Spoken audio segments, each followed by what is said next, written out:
ஆந்திர மாநிலம் நெல்லூர் மாவட்டம் ஆட்சியர் தலைமையில் 11/7/26 அன்று இரு மாநிலங்களுக்குடையான குழு கூட்டத்தில் சிறைபிடிக்கப்பட்ட சென்னை படகுகளை உடனடியாக விடுவிக்க வலியுறுத்தப்பட்டது. விடுவித்தல் தொடர்பாக எடுக்கப்பட்ட நடவடிக்கைகள் விவரம். கடந்த 2/7/26 அன்று மாண்புமிகு நிதித்துறை மற்றும் மீன்வளத்துறை அமைச்சர் அவர்களின் தலைமையில் படகு உரிமையாளர்கள் சங்கம் பிரதிநிதிகளுடனான கலந்தாய்வு கூட்டம் நடைபெற்றது.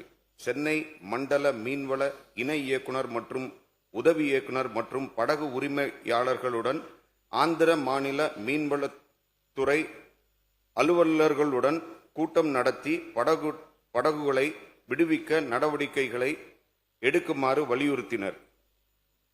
ஆந்திர மாநிலம் நெல்லூர் மாவட்டம் ஆட்சியர் தலைமையில் 11/7/26 அன்று இரு மாநிலங்களுக்குடையான குழு கூட்டத்தில் சிறைபிடிக்கப்பட்ட சென்னை படகுகளை உடனடியாக விடுவிக்க வலியுறுத்தப்பட்டது.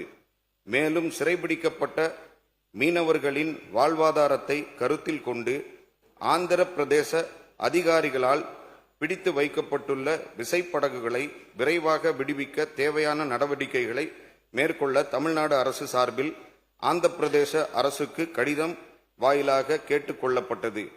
ஆந்திர பிரதேச மீன்வள ஆணையர் நெல்லூர் மாவட்டம் ஆட்சியருக்கும் ஆந்திர பிரதேச மீன்பிடி ஒழுங்குமுறை சட்டத்தின்படி படகுகளை விடுவிக்க நடவடிக்கை எடுக்குமாறு கேட்டுக்கொண்டுள்ளார்.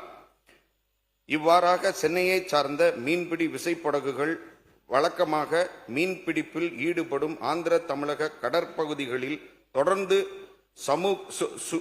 சுமூகமாக மீன்பிடிப்பில் ஈடுபட தேவையான அனைத்து நடவடிக்கைகளையும் ஆந்திர அரசுடன் ஒருங்கிணைந்து தமிழ்நாடு அரசு தொடர்ந்து மேற்கொண்டு வருகிறது. நன்றி.